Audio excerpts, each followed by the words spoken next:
Hi gaming guys, and welcome to episode 3 of Weekend Warriors, the review series for GranTurismo's selection of sports cars and sports coupes, and basically everything in between.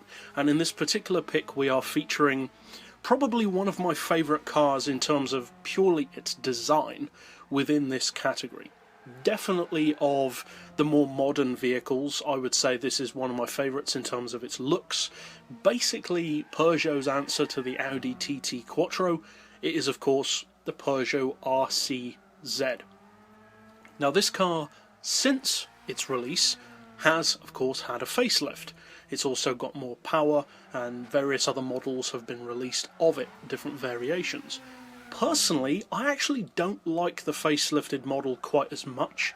I can understand why people would, because the front end of this car is very generic to Peugeot, but I think the front end on this car suits it, whereas the facelifted model to me doesn't really look, well, like a Peugeot. Some may consider that to be a good thing, but personally I like it when a manufacturer puts their own recognisable face on a car.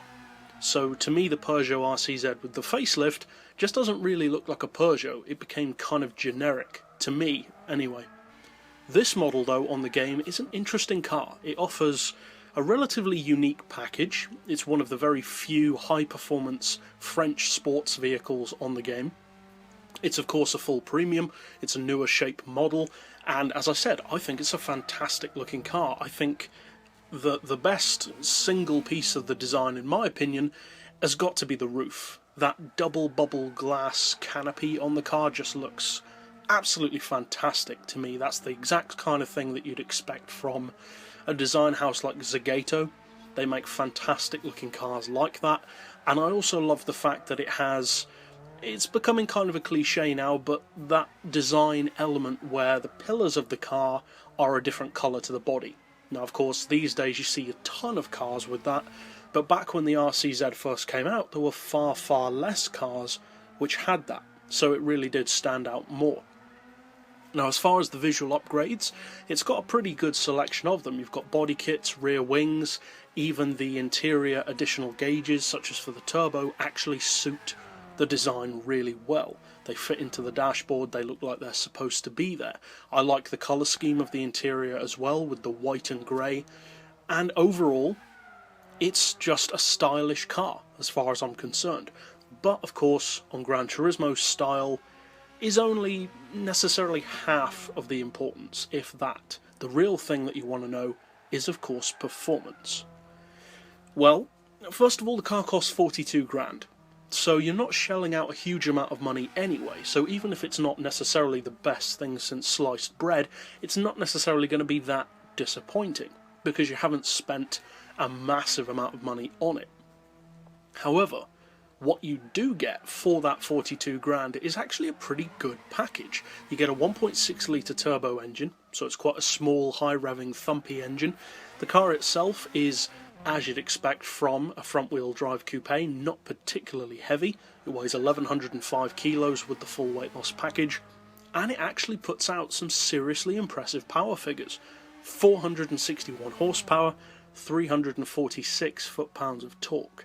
For a 1.6 turbo, that's pretty respectable to say the least. Now as far as horsepower per tonne, it puts out 417, which is pretty good. That's roughly what you'd expect from something like a hot hatch with a similar kind of overall package. And I would say that this is a good performance car. It's not the best coupe in the game, or even the best car in this series. I wouldn't necessarily even put it in the top 10. It's just a nice car to drive, which also happens to be quite usable in racing.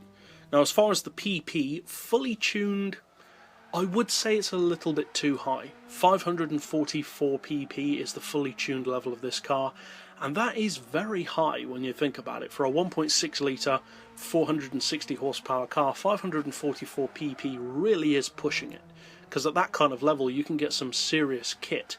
You can get a slightly detuned Nissan GTR at that level. So realistically, how competitive can this car really be at that level? It's not bad by any means, I just wouldn't recommend at all racing it fully tuned. If you're looking just to drive it and have fun, then obviously do whatever you want. But if you're looking purely to race it competitively, I would say a good level for this car is anything between 425 and 475 pp. Say 425, 450 or 475. At those three particular levels, and pretty much everything in between, it's very good. You can have a decent amount of power produced at that pp level. The weight is relatively low, not necessarily class leading, but low enough to be good. And the overall performance package that the car gives you is very usable. The fact that it's front-wheel drive gives you, as I've mentioned with various front-wheel drive cars before on the channel, a level of control and chuckability through corners that many rear-wheel drive or even all-wheel drive cars would struggle to match. And in racing situations which necessitate that you can't necessarily use the best of tyres, but at the same time require good handling, such as the Nürburgring Ring, the front-wheel drive aspect of the car, combined with the fact that the centre of gravity is also lower than it would be in a hot hatch, and you also have the wider body, which gives you more stability through corners than something like a hot hatch or your average sedan, does really come in handy. Overall, the car really benefits from being a sports coupe. It makes it more stable, more planted, more controlled. And it also makes it very fun to drive as well, which is also always a great bonus. As far as pure straight line performance, it's not necessarily as quick as some. It can do over 200 miles per hour under its own power fully tuned, so that's not bad by any means. But for its power, and especially for its PP, there are quite simply quicker cars that you can get. If you're looking primarily for fun and for a good handling package though, it's a great car to go for, especially for lower PP racing. But that's it overall for this particular pick. I'll see you guys next time, and as always, thanks for watching.